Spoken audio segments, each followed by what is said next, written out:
안녕하십니까. 증시각도의 TV 시청자 여러분, 투자자 여러분, 다시 돌아왔습니다. 투자 인사이트 시간, 운용자와의 대담, 유안타증권의 글로벌 자산 배분 본부장이신 유동원 우리 참치형 본부장님 오셨습니다. 어서 오십시오. 안녕하십니까. 네. 요즘 참 운용자들한테 좀 험난했던 한 분기가 지나갔습니다. 그나마 다행히 3월 달부터는 저점에서 조금 많이 올라와서 대응을 잘했던 분들은 오름폭에 비해서 조금 해피해졌고 조금 숨 돌릴 겨를이 좀 생겼습니다. 근데 사실은 최근에 우리 주식시장도 주식시장이지만 난리 난 곳이 있어요. 바로 채권시장이고, 채권시장 중에서도 한국 채권시장 아주 제가 보기엔 박살난 것 같은데, 왜냐하면 제가 어디서 확인했냐면 제가 내고 있는 생명보험 보험료 운용 실적이 나와요.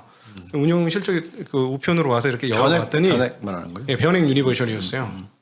분명히 제가 보기엔 작년도에 플러스였던 거, 크진 않지만 플러스였던 것으로 기억하는데 장장 2004년부터인가 해서 20년 가까이를 운용을 했는데 오늘 딱 보니까 운용 수익률이 마이너스가 나 있더라고요.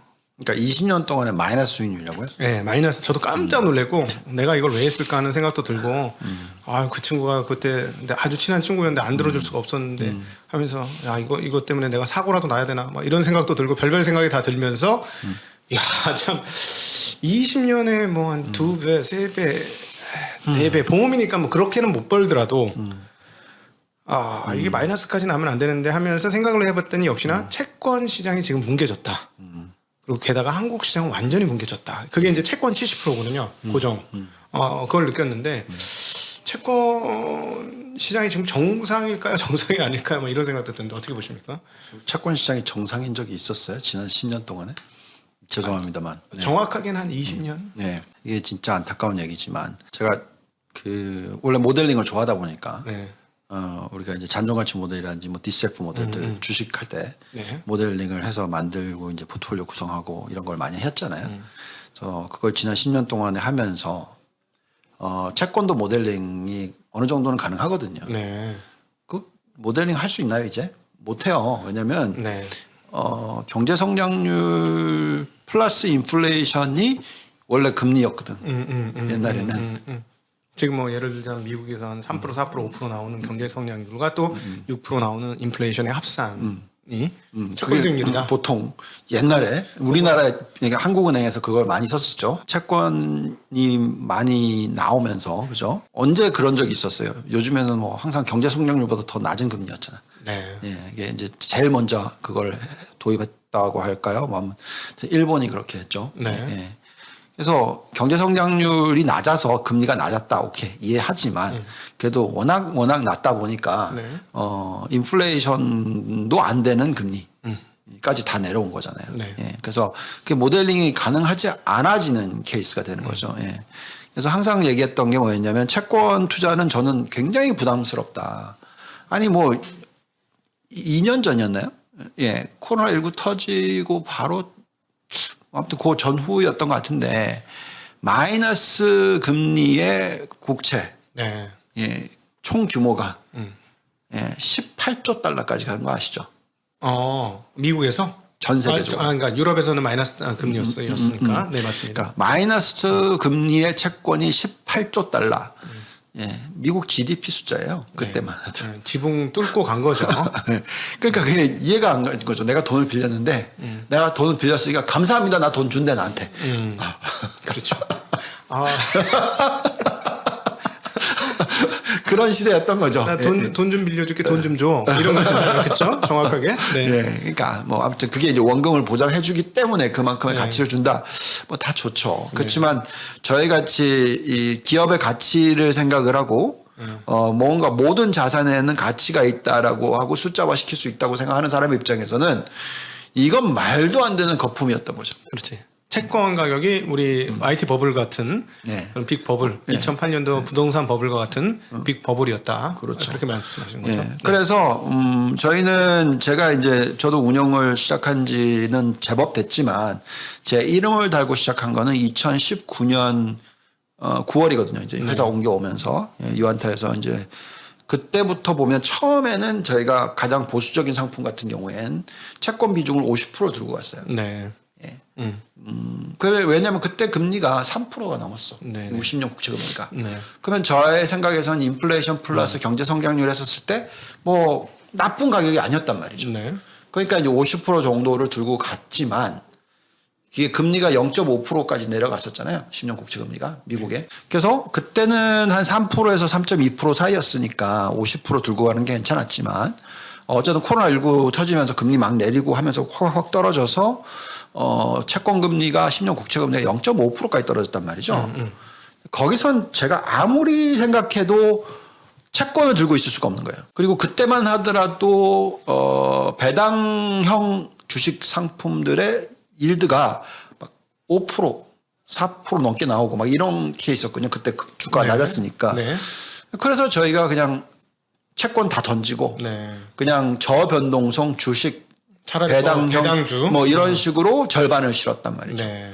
그런 식으로 했던 시기가 2020년이에요. 네. 코로나19 터지고 나서 채권이 너무 비정상적이었다. 그래서 그럼 이제 지금 현재 많이 올라왔어요. 네. 그러다 보니까 이제 정상화 되다 보니까 네. 엄청 깨지는 거죠. 그렇지. 네, 채권 수익률 금리가 때문에. 올라왔다는 네. 건 채권 가격이 떨어졌다는 얘기니까요. 0.5에서 지금 2.5니까 네. 그죠? 0.5에서 2.4 뭐 이 정도까지 올라왔으니까 그럼 얼마나 깨지겠어요. 네, 수익률로 보니까 뭐 역대 1920년 이후에 최악의 뭐 수익률 네. 주간 단위로 뭐 마이너스 9% 네. 채권에서 채권 이제 채권의 하루 움직임이 예를 들어 0.1% 움직였다면 그거를 곱하기 365 하면은 36.5% 아니겠습니까? 그러면 연율 환산하면 하루에 0.1% 떨어지면은 36.5% 떨어졌다 연율로 이렇게 계산하는 거죠. 쉽게 말씀드린 거예요. 아주 쉽게 이해하시라고. 그러니까요. 네. 그래서 그런 상황이었죠. 네. 근데 이제는 그럼 어떻게 전 생각하고 있냐면 2.5%는 거의 끝부분에 와 가는 느낌.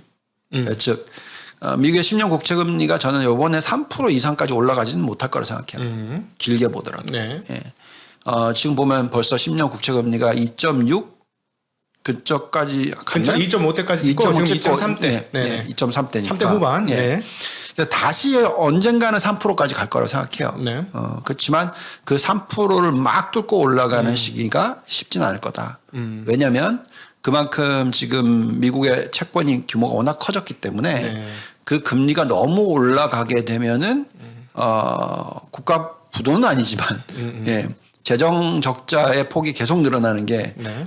힘들 수가 있기 때문에 저는 이 현재 임금 상승률과 앞으로 미래 임금 상승률 그리고 기본적인 기업들의 펀더멘탈과 국가의 체력 그걸 봤었을 때 미국의 10년 국채 금리가 저는 한 3% 정도가 적절하다라고 네. 생각을 하고 있어서 만약에 10년 국채 금리가 지금 2.3에서 3%까지 또 올라갔다. 네. 그럼 이제 3% 위에서부터는 또 다시 아까 말씀드렸던 배당주 관련된 주식은 줄이고 그거를 채권으로 집어넣을 가능성은 있어요. 사실 지금 방금 그 질문 드리려고 하는데 답변은 그냥 바로 해주셨네요. 아 그런가요? 네. 그러면은 주식쟁이신 사실은 우리 자산을 운용하는 거라서 꼭 주식쟁이는 아니에요. 자산 배분. 자산 배분을 하죠. 근데 자산 배분의 턴 어라운드가 미국 10년 국채 금리가 3% 넘어가면 이제 그때부터는 채권 편입하겠다. 매력적인 가격이 시작된다. 가장 보수적인 상품에 있어서 그러니까 가장 보수적이라는 건 우리가 제가 안타와 홈런이 있는데 안타 같은 경우에는 절반은 항상 안정적인 상품에 투자를 하는 걸 추구한다. 네. 근데 제가 그 안정적인 걸 채권이 아니라고 생각했으니까 채권을 다 비웠던 거고 네네. 그거를 배당을 했던 거고 네. 이제는 이제 좀 더 안정적이라고 보여지니까 채권을 집어넣겠다는 거고 네. 근데 이제 그거는 안정적인 상품이라고 생각하는 부분인 거고 홈런 같은 경우는 그렇지 않죠. 여전히 전 채권보다는 주식에서 볼 게 훨씬 많다. 네. 예, 그래서 종목 고르기를 할 거고 가장 업종력으로 썼을 때 매력이 있는 거를 들여다볼 거고 그래서 결국은 이게 포트폴리오 구성이잖아요. 네. 예. 어떤 고객이 어떤 걸 원하는데 어느 정도의 변동성을 감안하고 투자를 하실 수 있느냐에 따라서 포트폴리오가 바뀌는 거잖아요. 네. 그 참고로 저도 이제 운용을 하는 입장이고 ISA, IRP 운용을 하고 있으니까 참고로 말씀드리면 저희는 조금 늦었다고는 생각했는데 작년 11월 달인가 10월 달에 IRP 레터를 보내드리면서 한국의 그 무조건 30% 안전자산으로 편입을 해야 되거든요. IRP는. 그거를 채권에서 현금으로 다 돌려버렸어요. 도저히 안 되겠다 싶어서 좀 늦었네. 아쉬워 이러면서 한 여름에 했으면 좋았을 거라면서 그럼에도 불구하고 해야 돼. 이건 도저히 안 되겠다. 못 참겠다. 이거는 좀 심각하다. 그때 이미 마이너스 1점 몇 %예요. 채권 수익률이 연간 기준으로 마이너스 채권 수익률, 연간 수익률이 마이너스가 난 건 채권형 펀드가. 그렇죠. 근데 이건 손절해야 된다고 손절을 했고요. 지금 말씀하신 것처럼 저희는 이제 10년물이 3%가 넘었어요. 한국 채권 같은 경우는. 그래서 만약에 여기서 조금 더 올라갔다가 이제 하이를 찍은 것 같으면서 슬슬 내려오기 시작하면 그때 이제 채권형 펀드를 다시 저희도 편입을 하려고 합니다. 저희는 이제 일단 다 끝장을 보고 나서 해보려고. 왜냐면은 이제 우리나라도 채권 발행이 너무 많아질 거라는 적자 국채 발행이 많아지면 가격이 더 떨어질 수 있어서 뭐 급하게 볼 필요는 없겠다라는 생각은 하고 있고요. 그러니까 지금 비슷한 거예요. 두 사람이. 미국을 또 따지면 예. 또 간단하게 좀 짚어드리려면 너무 급하시게 생각하지 마세요. 그러니까 무슨 얘기냐. 채권이 지금 급하게 올라왔잖아요. 그러니까 이제 계속 뚫고 올라갈 것 같이 느껴질 거 아니에요. 그렇죠. 그렇지만 그건 아니고 말씀드린 대로 목표는 제가 생각할 때 3%다고 생각하면 이게 보통 확 튀었다가 또 쉬어요. 네. 그게 지금 나오고 있는 거죠. 그러니까 2.5%를 찍고 2.5% 넘게 올라가 찍고 차트를 쭉 그어보면 추세선은 안에 있는 거거든요. 네.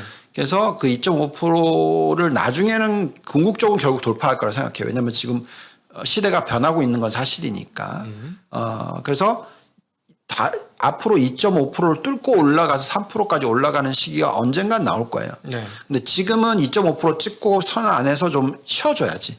그래서 좀 시기적으로는 한 6개월 뭐 그 정도로 볼 수 있을 것 같은데 그 기간 동안에는 미국의 10년 국채 금리가 2.3에서 2.5% 사이에서 크게 뭐 벗어나지 않는 그런 수준일 거예요. 그렇지만 어느 시점부터는 이제 왜냐하면 단기 금리가 빨리 올라오게 되면 네. 연말까지 지금 2% 연준 금리 이상이 될 거라고 얘기를 하잖아요. 그럼 그 정도까지 가게 되면은 이제 이 밖에 금리, 그러니까 10년 국채 금리도 오르게 될 거예요. 네. 예, 그래서 아마 내년도에는 또 다시 지금 2.5% 수준에서 2.3% 수준에서 또 3%까지 올라가는 그런 모습이 내년 중에 한번 또 나올 수 있다. 그러니까 채권을 네. 지금은 이제 손실 난 건 이제 거의 다 난 것 같고 네. 어느 정도 단기적으로 채권 시장에서 왜냐 금리가 올라가는 게 멈췄으니까. 채권 펀드 등. 네. 그렇지만 또 한 번 얻어맞을 걸 생각을 한다면 지금 여기서 저는 채권을 넣지는 않겠죠. 편입은 안 한다. 편입은 지금 당장은 안 하겠죠. 물론 금리가 지금 떨어지고 있지만 2.5에서 2.3으로 떨어지면 이제 2% 이상의 2.5% 이상의 수익이 날 거 아니에요. 네. 연간 단위로. 그렇다 하더라도 2.5%의 수익을 보기 위해서 주식을 팔진 않을 거예요. 그러면 여기서 질문. 빅스텝 2번 가능성이 점차 올라오고 있잖아요. 지금 페드워치 기준으로 6월 달 50bp 인상 가능성이 좀 60%가 넘었는데 네. 만약에 2번 올리면은 내년에가 아니고 올해 안에 2.5 돌파하면서 3을 보지 않겠습니까? 금리가 10년물 기준으로. 이게 이제 헷갈리는 부분이죠. 헷갈리죠. 네, 이게 네. 왜 헷갈리냐면 네. 우선은 이제 인플레이션만 놓고 보면 6%가 넘는데 뭐 당연히 3% 당장 땡겨야 되는 것처럼 빅스텝 느껴지죠. 2번도 해도 뭐 아무 이상 없다. 보여지고. 이렇게 얘기를 할 수 있죠. 그리고 그렇게 얘기를 하는 사람이 세인트 루이스 블러드 총재. 네. 예. 그 아저씨가 7월 달까지 1% 올려야 된다. 네. 예, 예. 그러니까 이제 0.75를 올려야 되는 거잖아요. 예. 그러니까 한 번에 이제 한 번 올려야 되는 그런 얘기를 하는 거죠. 그리고 그분은 3%까지 연말까지 올려야 된다. 그렇겠죠. 그렇게까지 얘기를 하고 있잖아요. 피해 블러드죠. 블러디한 블러드. 네. 근데 네. 그 사람의 인터뷰를 보고 있으면 네.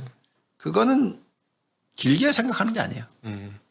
그러니까 지금 인플레이션이 높기 때문에 인플레이션 죽여놓고 시작하자. 죽여놓고 시작하자는 거고 그분 보고 그러면 지금은 당연히 인플레이션을 자극하는 금리냐? 당연하다. 그러니까 그 우리가 흔히 얘기하는 뉴트럴 금리라고 하죠. 중립금리. 네, 중립금리. 그래서 그게 너무 낮으면 인플레이션 자극하는 거고 너무 높으면 인플레이션을 떨어뜨리는 거니까 그 중립금리가 미 연준의 평균치는 2.5예요. 네. 거기 2.5에 맞추겠다는 얘기잖아요. 예전에는 3 아니었습니까? 아니 2.5였던 것 같아요. 네. 아주 예전에는 3이었겠죠. 근데 2018년에 그 파월이 뭐라 그랬냐면 바로 밑에 있다 하면서 2.5를 향해 막 가고 있었잖아요. 그러다가 무너져가지고 2019년에 보험적 금리 인하를 했고, 그러니까 그때는 보니까 3인가? 정확하게 표현은 안 했어. 그때도 3인 듯 뭐 이랬거든요. 네. 기본적인 중립금리는 2.5로 평균적으로 지금 잡혀 있어요. 네네. 예, 기본적으로. 네. 근데 이제 블러드 총재가 얘기한 건 뭔지 아세요? 본인이 생각하는 중립금리는 도대체 얼마냐? 물어봤어요. 네. 예, CNBC 기자인가 아무튼 물어봤어요. 기자들 수준 높아. 몇 프로라고 했게요? 거기도 2.5라 그랬어요? 그러면 3이라고 했겠지 당연히. 아니요. 더 높게? 2라 그랬어요. 뭐야? 더 낮게 봤다. 아, 그래서 결론은 뭐냐면 단기적인 대응을 얘기를 하는 거고 긴 그림으로 놓고 보면은 금리 2%라는 거죠. 네. 거기에 모든 경제 기획이나 계획이 맞춰져 있다고 저는 생각을 해요. 네. 그래서 2에서 2.5%라고 생각합니다. 네. 물론 지금 현재 미국의 부채 비율이 앞으로 명목 성장률이 높으니까 네. 부채에 늘어나는 속도보다도 GDP에 늘어나는 속도가 훨씬 높으니 이제 부채 비율이 떨어질 거란 말이죠. 그러겠죠. 그래서 지금은 역대 최고의 부채 비율이지만 그게 이제 떨어지기 시작하면서 속도가 가속화가 붙으면 이게 쭉 떨어졌을 때는 감당 가능한 금리, 흔히 말하는 우리가 이제 이 올릴 수 있는 금리가 3%대로 올라가요. 네. 또 4%대로 올라갈 수도 있죠. 부채가 많지 않으니까 이 정도 금리 올려도 사회적인 큰 이슈나 잡음이 생기지 않겠어 이런 생각을 한다는 거죠. 그렇죠. 네. 그래서 지금은 그게 아니라는 거죠. 2020년에 재정 적자가 15%였단 말이죠. GDP에. 네. 한 해에 맞네. 2021년이 17%였어요. 네. 두 해 더하니까 30몇 프로가 늘었어. 네.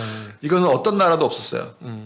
그만큼 미국이 돈을 많이 썼단 말이죠. 네. 예. 거기다 대놓고 더 심하게 나왔던 거는 민주당이 인프라 투자. 인프라 투자하겠다고 3조 달러. 그 얘기는 했는데 아직 통과는 안 됐잖아요. 네. 네. 그 3조 달러면은 GDP의 얼마죠? 15%는 안 되지만 또 한 번 또 22조 달러 정도 됐죠. 20조 달러 GDP 1년에. 그러니까 10몇 프로를 또 넣겠다는 거였잖아. 그러면 이거는 진짜 괴리가 너무 벌어지는 거거든요. 그래서 돈을 너무 많이 쓰는 거죠. 네. 그러면 당연히 기축통화라는 거에 대한 리스크가 생기는 거잖아요. 이미 흔들리고 있고. 이미 좀 흔들리고 네, 있고. 네. 그래서 결국은 그렇게 안 하게 하려고 하는 게 공화당인 거고. 네. 그러다 보니까 이제 무분별하게 막 돈을 나눠주는 이건 못한다라고 얘기하는 거잖아요. 네. 그러니까 그 정책이 잘못됐다고 얘기를 하는 거고. 그래서 지금 현재 시점에서는 감당 가능한 금리가 3% 수준까지는 올라왔다고 저는 생각을 하는데 네. 블러드가 얘기하는 거는 그렇게까지도 안 본다는 거죠. 그래서 2%로 장기적으로 맞추고 네. 지금 인플레이션이 확 튀어 올라갔던 것이 이제 떨어지기 시작하면 그때 또 다시 내리자. 네. 이런 얘기예요.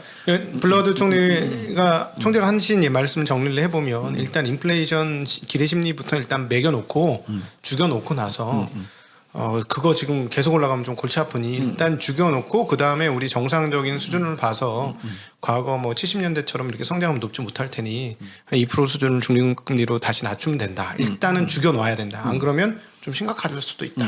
이 얘기를 하신 거고. 그렇죠. 그러면서 이제 비교를 하는 게 1994년도에 빅스텝으로서 해가지고 한 건 아니지만 어쨌든 연달아 막 올려가지고 금리를 1년 만에 3% 올린 적이 전에도 있었단 말이죠. 네. 예. 그래서 1994년 초부터 1995년 초까지 딱 1년 정도 되는 구간 동안에 3에서 6%로 땡겨요. 네. 근데 그렇게 땡겨놓고 6%에서 5.25까지 떨어뜨려요. 네네. 그래서 0.75를 또 떨어뜨려요. 그래서 똑같이 이제 지금으로 계산하면 0에서 3%까지 올렸다가 네. 그죠? 바로 2도? 2.25 정도까지 또 떨어뜨린다는 얘기를 하는 얘기인 거죠. 지금 블러 네. 총재는 얘기를 듣고 있으면 저 생각을 하면서 얘기를 하는구나 이렇게 느껴진다는 거죠. 네네. 네. 그리고 나머지 미 연준 분들이 얘기하는 건 그냥 2.25%까지 천천히 올리자. 네. 이런 거죠. 네. 그러니까 올렸다가 떨어뜨린 게 아니라 이쪽은 이렇게 가자는 거고 그래서 그거의 차이라는 거죠. 네. 어쨌든 목표치로 얘기하는 거는 2.25, 2.5, 2.0 아무튼 그 사이가 되면 굉장히 안정적인 성장률과 안정적인 인플레이션과 안정적인 실적이 계속 나올 수 있는 그런 시대를 맞이할 수도 있다라고 기대하는 거예요. 그러니까 지금 연준하는 행보를 보면 옛날처럼 인플레이션 완전 죽어가지고 인플레이션 뭐 한 3%도 제대로 안 나오고 이걸 원하는 것 같진 않아요. 한 3에서 한 4% 정도는 인플레이션 계속 났으면 좋겠고. 아니 그거 한 단계 더 낮춰야지. 옛날에는 1.5%였는데 인플레이션. 그러니까 어쨌든 2%도 안 나오는 원래 목표치가 2%니까. 옛날보다 좀 높은 그게 이제 평균 목표 물가제를 하긴 했는데 하는 태도를 봐서는 평균 목표 물가제보다 좀 높아도 상관없어. 상관없어. 한 3%? 뭐 이 정도 나와도 제가 보기에는 한 4%까지도 견디겠는 걸? 뭐 이런 느낌이 줄 정도로 인플레이션에 대해서 요즘 다급해지긴 했지만 7% 나와도 굉장히 급해지긴 했지만 그렇게 뭐 걱정을 많이 안 했던 것 같아요. 그리고 일부러 조금 노리는 것 같기도 하고. 4%대가 계속 나오면 걱정할 거예요. 그러니까 떨어질 때는 건 당연히 생각하는데 네. 연준이 감당 가능하다고 생각하는 인플레이션 수치가 3% 정도라고 생각해요. 네. 원래 목표는 2%고 거기에 1% 정도 더해서 3% 정도가 매년 나오는 모습이다. 네. 그거는 얼마든지 감당한다고 생각해요.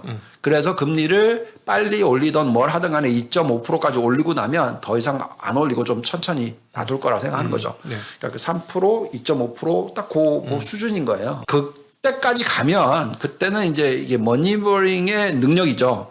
근데 이제 지금 시장이 걱정하는 거는 아니 어차피 너무 늦었잖아요 이번에. 그렇지. 네. 그러니까 잘못하는 거 아니야. 이번에 또 어떻게 믿을 수 있냐.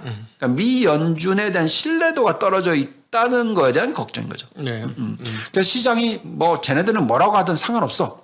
우리는 우리끼리 알아서 해. 네. 이러면서 시장에 변화가 생길 수가 있다라는 거죠. 그때가 바로 98년, 2000년 닷컴버블 생겼던 때예요. 네네. 그때 그냥 금리를 올리든 말든 달렸으니까 시장은. 그러니까 시장은 더 이상 미 연준 금리에 신경을 어차피 틀리는 애들인데 우리가 왜 굳이 그걸 생각하냐? 네. 우리가 봤을 때 성장 많이 하고 있고 돈 잘 벌고 있는 것 같으면 막 투자를 할게. 네. 물론 그게 나중에는 이 수렴을 하게 돼 있지만 네.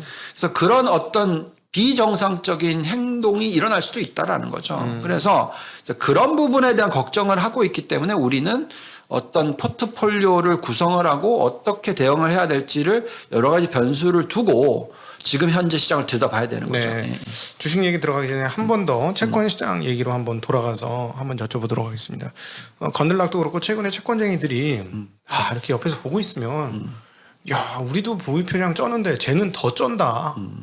지나친 보유 편향 아니야? 할 정도로 뭐 스태그플레이션을 공공연하게 얘기하고 있고 스태그플레이션이 이제 곧 임박하고 있는 것으로 보고 있는 듯하고 절대 미국에서 금리가 더 올라가서는 경제가 살아날 수 없다라고 생각하면서 요즘 느낌을 하는 건 최근에 야 얘들이 2.5%를 고정하고 있구나.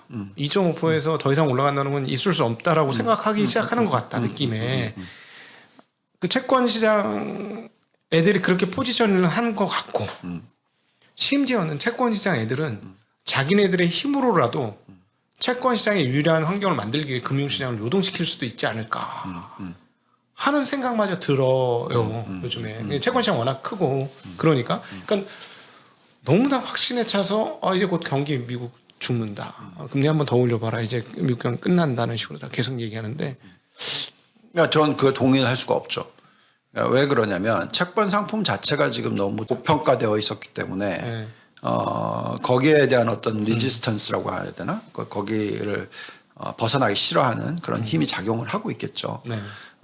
그렇지만 현재 펀더멘탈적인 차원이라고 하면 세금을 걷어들일 수 있을 만한 능력. 네. 그래서 이제 정부 올해 1월 달이 흑자가 났어요. 미국이. 네, 미국이. 네. 재정 흑자가 났었단 말이죠. 그러니까 그런 식의 어떤 금리가 올라가도 감당 가능한 수준의 경제 활동이다라고 보는 게 저희는 금리 3%라는 거죠. 네. 제 개인적인 계산으로는 제가 생각할 때 이 3%까지 갈 수 있다라고 생각하는 거는 그만큼 펀더멘탈, 그러니까 즉 기업들의 펀더멘탈, 그다음에 개인들의 펀더멘탈이 튼튼하다는 얘기죠. 네. 낮은 금리에서 굉장히 부를 많이 창출했어. 기업들도. 네. 그래서 부채 비율을 확 떨어뜨려 놓고 예. 심지어는 성장하는 산업인데 뭐 예를 들어서 네. 테슬라다. 네. 예. 테슬라의 부채 비율이 그렇게 높지 않아요. 네. 예, 그냥 주식으로 하니까 네. 그런 식으로 네. 결국은 감당 가능해지는 금리가 높아지는 거죠. 네. 왜냐면 체력이 좋으니까. 체력이 좋으니까. 네. 개인들도 마찬가지. 개인들의 순자산 가치가 GDP의 6배가 넘어. 네. 여기에 이제 임금 상승률이 연간 단위로 막 9%가 나와. 명목으로. 네. 그리고 평균적으로는 5% 정도 나와요. 네. 그러면 이거를 소비를 해낼 수 있는 능력이 있는 거잖아요. 그렇죠. 그러니까 이자 금리가 올라간다 하더라도 감당이 가능한 거죠. 네. 물론 많은 분들이 지금 몰개지 그러니까 30년짜리 채권 금리가 그 주택 네. 대출 이게 4%대 중반까지 올라왔다. 너무 높지 않냐 걱정을 하지만 이게 보면 2000년도에 빵 터지고 2008년도에 빵 터졌었을 빵 때 터졌을 보시면 그때 금리가 거의 한 8%, 네. 6.5% 이랬단 네. 말이죠. 네. 또 아주 긴 고정금리로 계산하면 거의 그때 한 5% 정도 됐는데 지금은 부채 비율이 80%고 네. 그때는 100%였단 말이죠. 네. 그러면 금리가 똑같다 하더라도 감당 가능해지는 거는 이것보다 20% 30% 정도 더 늘어야죠. 네. 그래야지 터지는 거잖아요. 그러니까 결국 무슨 얘기냐면 지금 현재 시점에서는 개인들과 기업들은 금리가 좀 높은 거를 감당 가능하다. 네. 감당 가능 안 한 데가 어디냐? 정부. 정부 부채가 너무 많죠. 미국은 지금. 그래서 네. 그 정부 부채 비율에 맞춰서 그건 정부가 컨트롤하는 거잖아요. 네. 그럼 연준한테 네. 좀 얘기할 수도 있을 거고. 그러니 그 부분을 꼭 굳이 왜 3% 올리냐 이거죠. 네. 그래서 잠깐 쉬었다가 또 뭐 정부 부채가 떨어지거나 아니면 GDP 성장률이 올라가면 그렇죠. 그때 올릴 수 있다. 그렇죠. 정부의 체력, GDP가 올라간다는 건 정부의 체력이 올라간다는 거니까. 예, 지금 간단하게 다시 한번 설명을 드리고 아주 쉽게 표현을 드리면 월급쟁이가 월급이 늘어나면 빚을 더 질 수 있으니까 없으니까 딱 그 얘기 하신 거예요. 그렇죠, 그래서 그렇죠. 월급을 많이 벌면은 빚이 조금 더 많이 나가도 이자 또는 5% 주던 거 7% 줘도 견딜 수 있다라는 얘기를 지금 국가 차원에서 나라 차원에서 말씀해 주신 거죠. 네. 그래서 어쨌든 지금 현재 시점에서 너무 채권에서 많이 깨지니까 채권 분들은 그렇지. 그런 얘기를 할 수밖에 없죠. 우리도 주가 깨지면 막 그때 막 2,700 우리 주식시장 깨지고 이건 막 너무합니다. 너무 싸요. 우리 맨날 하는 거하고 똑같은 얘기 같이 들려요. 제 입장에서는 2,600 이건 말도 안 되는 가격이에요. 이거 여기서부터 더 빠진다면 좀 힘들어요. 이러면서 올라야 돼요 하는 얘기나 채권쟁이들 2% 넘어가 2.5%가 아니라 이건 말이 안 되잖아. 너무 가격이 낮아졌잖아. 이렇게 생각하는 거죠. 그럼에도 불구하고 우리 이제 절대치에 대한 기준은 생각하셔야 되는데 여기서 바로 중립금리 개념이 나오는 것 같은데 그러니까 도대체 내가 금리 얼만큼 주면은 위험을 지지 않고 그냥 이자 소득 생활자로 살 것이냐. 그래서 그게 바로 중립금리가 거기에 있는 거고 그거 그렇죠. 이상이 되면 나는 이자 소득자로 살 거야. 2%냐 3%냐 이게 중요한 거죠. 그러니까 나는 이자만 따먹기만 해도 난 충분히 살 수 있어. 위험 자산이나 뭐 모험을 안 해도 돼. 이렇게 되는 거니까 그 기준으로 한번 금리를 생각하시면 지금 저희들이 하는 토크와 우리가 채권 시장에 대해서 하는 얘기나 이런 것들이 이해하시기 훨씬 더 쉽지 않으실까? 그렇죠, 그렇죠. 야 이렇게 쉽게 설명해 준다 진짜. 네. 그런데 저는 어렵습니다. 죄송합니다. 그러니까 제가 말하는 건 좀 어려운데 이렇게 쉬운 얘기를 해주신 건데 이런 얘기가 필요해요. 이래야 우리가 정리를 잘해 주시니까 너무 감사하죠. 이 흐름도가 이렇게 흐름도가 있는 거구나. 이걸 아시는 게 편하시니까. 자, 근데 이제 주식시장 주식 운용자의 이야기로 들어와서 네. 사실 작년 연말에 깨질 줄 알았는데 안 깨지더니 더 고점 찍더니 1분기에 그냥 박살이 나면서 펀치를 많이 매겼는데 좋아요. 그래. 펀치 먹었어. 그러면 50bp 먹은 것 같아. 한번 빅스텝 한번 분명히 먹은 것 같아. 근데 6월 달에 한번 빅스텝 더 할 거면 그것까지 우리가 소화해낸 거냐 하는 고민이 있지 않습니까? 제가 작년 4, 4분기 말 때 한 11월 달이나 아무튼 뭐 얘기를 하면서 이제 그런 얘기를 했었잖아요. 그 한 번 더 올라가고 저는 꺾을 거라고 생각했어요. 네네. 네. 왜냐하면 그때 제가 들여다보는 숫자는 4, 4분기 실적이 굉장히 좋게 나올 거다. 실적 좋았잖아요. 네, 그러니까 그래서 그 실적이 좋을 거니까 그게 나오면서 한번 땡기고. 근데 이제 그렇게 좋게 나오니까 컨센서스가 막 바뀌면서 너무 더 긍정적으로 얘기를 하면서 그게 꼭지고 단기 꼭지. 네. 그리고 20%는 안 되겠지만 10에서 20% 정도의 조정이 네. 한 2월 달부터 시작돼서 한 4월까지 이 정도로 올 줄 알았단 말이죠. 네. 그러면 이제 그때 중간 조정 때 또 다시 들어가는 그 템포와 레파토리를 생각하고 운영을 하고 있었는데 미리 맞았어요. 네네. 예. 언제냐? 11월 말부터 네. 떨어뜨리기 시작했어. 실적이 나오기도 전에. 네. 이게 이제 그럼 그냥 왜 그런 거냐 도대체. 실적이 좋을 거를 저는 생각하고 있었는데 왜 장은 빠졌느냐. 그게 바로 미연준이 네. 갑자기 스탠스를 완전히 완전히 바꿔버렸잖아요. 바꿨죠. 아니, 사실은 우리 뒤통수 맞은 거죠.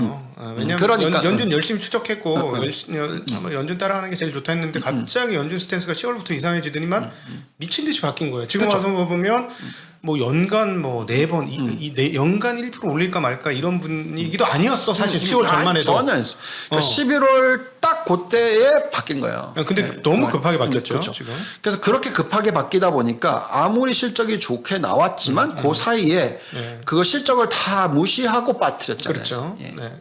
자, 그럼 잘 생각해 보세요. 이제 지금부터는 이제 이미 우리가 알고 있죠.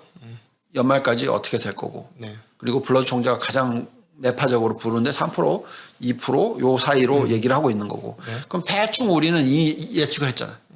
그럼 이제 금리가 앞으로 맥시멈 3 간다. 네. 그다음에 2.5% 정도는 갈 수 있다. 그럼 이제 우리가 해야 되는 작업은 뭐냐면 그 2.5%에서 3%의 금리를 집어넣고 기업을 분석을 하는 거예요. 좋은 방법이네요. 네. 그래서 그렇게 분석을 막 하면은 어떤 결과값이 나오냐면 이제 1, 4분기 실적이 나올 거잖아요. 네. 50pp씩 올려야지 2.5% 가는 거예요. 연말에. 그거를 감안하고도 S&P가 네. 얼마가 나오냐면 5천이 나와요. 밸류에이션으로 측정을 해보면 연말. 평균 밸류에이션입니까? 그러니까 잔존가치 모델을 돌렸을 때. 네. 예, 예. 네. 금리를 3% 올리고 현재 컨센서스를 가지고 계산을 하면. 현재 컨센서스는 예. 네네. 자, 근데 여기서 이제 그보다 낮으려면 컨센서스 꺾여 내려와야죠. 네. 그건 뭐냐면 경기 침체가 온다는 가정을 넣어야 돼요. 기업들의 이익이 떨어진다는 예. 얘기죠. 근데 경기 침체는 저는 온다고 생각하지 않아요. 지금 당장은. 그러니까 그런 숫자가 나오는 거죠. 네네. 그래서 연말까지 5,000에서 5,100포인트 사이 정도. 요런 S&P가 나오니까 지금 현재 4,500, 4,100 요 정도니까 여기서 플러스 10%에서 좀 더 넘게. 네. 요 정도를 연말까지 보여지는 거예요. 그게 펀디멘탈이고.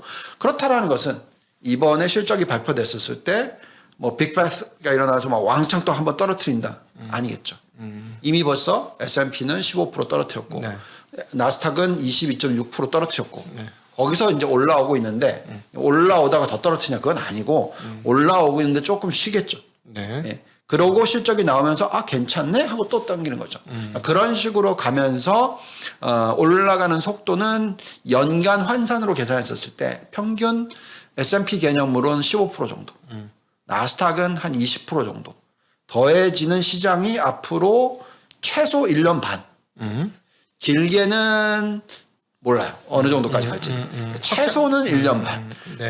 근데 저는 이제 대충 계산하고 있는 게 2024년 상반기가 어떻게 보면 이제 시장의 고점이 되지 않을까. 네. 요번 긴 사이클에 있어서. 네. 그 정도로 지금 보고 있고요. 그렇게 계산을 하면 현재 얼마 정도 더 올라갈 수 있냐고 대충 계산을 해보면 미니멈 25%. 미국 시장이 네네. 많이 올라가면 고점까지? 네, 많이 올라가면 50%. 그 정도로 보고 있습니다. 네. 그러면 단기적인 시계열로 다시 한번 좀 가지고 와서 한번 더 살펴보죠. 왜냐하면 최근에 연준 인사들의 태도가 강성인 블러드의 이야기로 점차 변해가고 있어요. 모든 연준 총재들이 블러드화되고 있는 그런 흐름들이 보인다는 거죠.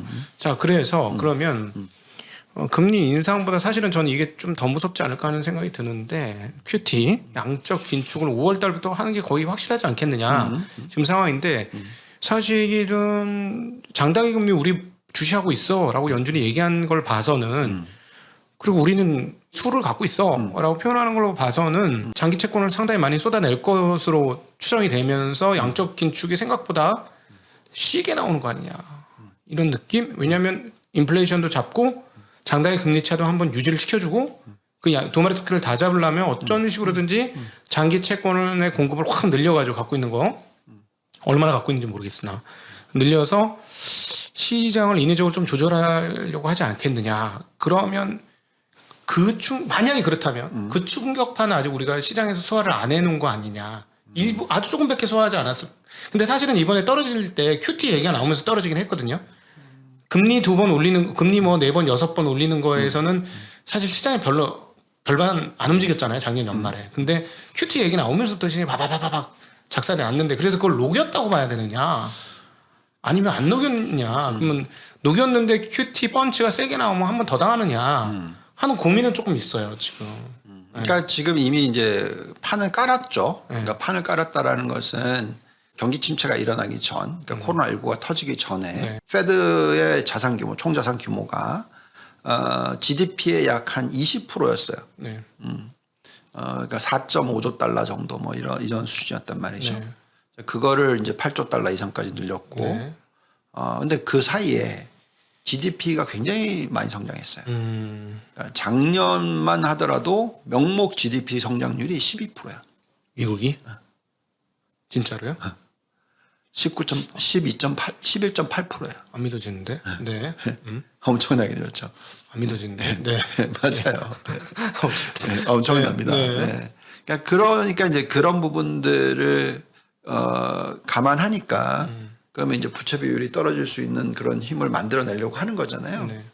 자, 이게 그렇게 보았었을 때 자연스럽게 이제 감당 가능해지는 채권 네. 규모가 있어요. 그래서 그만큼 경제가 성장을 하고 있고 그다음에 이제 경제가 성장하고 기업이 성장을 하면 개인들이 세금을 더 낼 거고 네.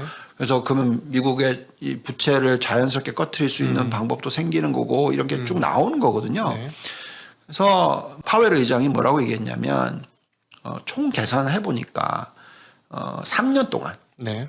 지금 현재 GDP 35% 정도 되는 거를 3년 지나고 나서 한 20%대로 그러니까 코로나19 터지기 전으로 되도록 하겠다라고 네. 얘기하는 거잖아요. 네. 근데 지금 숫자 한번 보시면 네. 모든 경제 숫자는 네. 이미 코로나 이전으로 다 들어왔어. 네. 심지어 예, 뭐 임금, 고용이나 저기는 더 고용들 올라갔고. 뭐 다. 네. 자, 그러면 자연스럽게 그 올라간 규모를 줄일 수 있는 여건이 생겼단 말이죠. 네. 그러니까 4.5조 달러에서 8점 몇 조 달러까지 올라간 거에 그러니까 4조 원을 회수할 수 있는 힘을 생겼다고 얘기했는 저는 그렇게 판단하는데 네. 파웰 의장이 뭐라 그랬냐면 20%까지만 떨어뜨린다. 그 명목 성장률 높이 올라가니까. 네. 그러면 실질적으로 회수하는 금액이 얼마냐면 3조 달러예요. 네. 네. 훨씬 적어요. 연간 1조 달러를 줄인 정도로 계산하는 거죠. 네. 그보다 더 작을 수도 있어요, 심지어. 네. 그렇다는 것은 제가 생각할 때는 이걸 엄청난 악재로 봐야 되냐? 저는 아니라는 거죠. 그러면 이제 실제로 큐티가 시작되고 나서 딱 아직 우리가 도대체 얼마를 뺄지 모르니까 긴가민가하고 반신반의하고 불확실성이다 이렇게 해석을 할 수 있는 상황이지만 실제로 큐티가 이뤄지고 난 다음부터는 아 얘네들 요 정도 빼네 이러면서 생각보다 많이 빼면은 충격을 받을 수도 있지만 지금 말씀하신 대로 연간 1조 달러면 시장 체력이 되니 이미 그게 뭐 감내할 수 있다. 진짜 중요한 포인트예요. 네. 왜냐하면 2018년에 꼴랑 1조 달러도 안 되는 거를 싹 줄였는데 줄이면 시장 무너졌죠. 그러니까 그러면서 왕창 깨졌잖아요. 네네네. 네. 그죠? 네. 근데 왜 그랬냐면 그때까지 시장이 별로 안 깨지고 계속 올라가는 상황이었기 때문에 네. 굉장히 호화로운 시장이었죠. 뭐 굉장히 튼튼하다고 생각했던 시장이었죠. 금융시장 기준으로는, 기준으로는. 실물 시장은 뭐 그렇게 좋았던 것 같지 그러면서 않고. 이렇게 빠지니까 깨진 거잖아요. 네. 지금은 보면은 미리 금리 올릴 거에 대한 걱정을 했어. 네. 시장을 15% 빠뜨려 놓고 또 나스닥은 22%, 23% 빠뜨려 놓고 근데 보시면은 금리를 올릴 거고 지금 금리가 얼마까지 올라간다는 얘기 다 알고 있는데 네. 시장 안 빠지잖아요. 지난 3주 내내 미국 시장은 플러스 지난주도 약간의 플러스 네. 그리고 오늘도 보면은 선물 시장이 그렇게 뭐 별로 문제가 없어요. 물론 좀 쉬어갈 수는 있어요. 왜냐하면 고점 대비해서 빠진 거에 네. 얼마까지 되돌렸냐면 미국 시장이 딱 2주 사이에 빠진 거에 60%를 돌렸단 말이죠. 네. 빠진 거 60% 이상 돌렸다. 아니 잠깐만 이거 우리가 원래 처음에 뭐라고 얘기했냐면 작년 말에도 올렸다가 떨어뜨렸다가 다시 올려서 고점으로 가는데 걸리는 시간이 중간 선거 11월 달 네. 그렇게까지 얘기했잖아요. 그래서 올해에 대한 이익에 대한 어떤 그 상승률은 기대치를 낮춰야 된다는 얘기 해왔잖아요. 네. 그죠? 그래서 이거를 낮춰야 된다고 얘기를 해왔던 게 11월까지란 말이죠. 그러면은 오른 거에 빠지고 되돌리는 게 11월까지라고 계산하면 근데 지금 빠진 거에 60% 2주 만에 올렸다? 이게 좀 이상하잖아요. 멀리 가 있는데 지금 벌써 여기까지 올라왔어. 그러면 좀 쉬어야 되는 건 맞죠. 네. 예. 그리고 또 반대로 생각하면 아 이거 정말 센 장 아니야?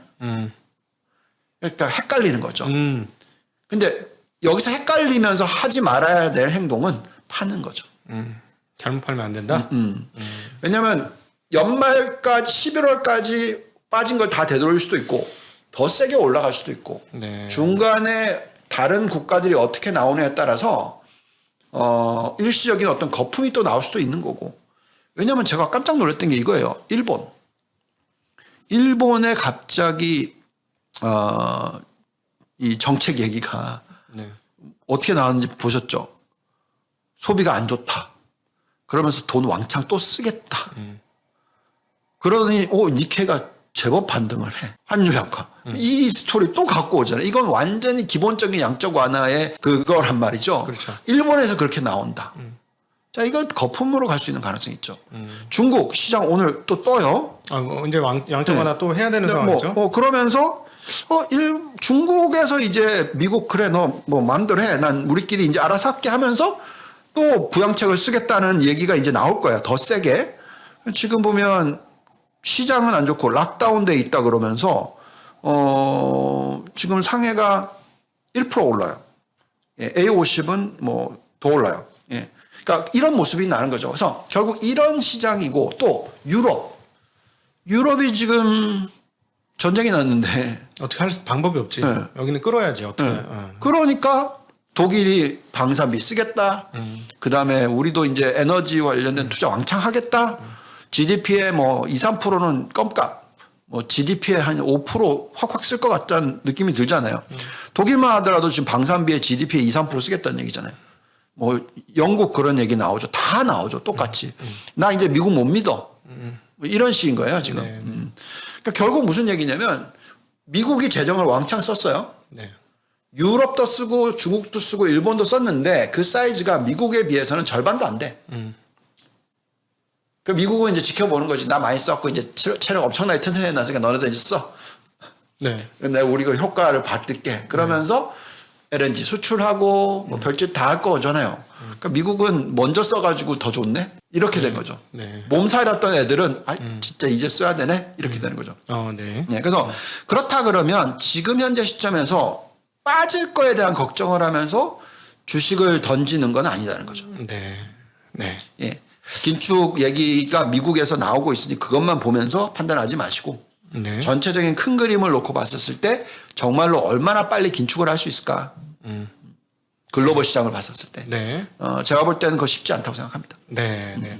여러분은 지금 증시각도의 TV 투자인사이트 유한타증권의 유동원 글로벌 자산 배분. 예, 글로벌 자산 배분 팀장님과 팀장이 아니고 본부장님. 죄송합니다. 글로벌 자산 배분 본부장님은 본부장님과 본부장. 네. 함께 하고 계신 시간을 가지고 계십니다. 글로벌 자산 본부장님과 함께 하는 시간을 갖고 계십니다.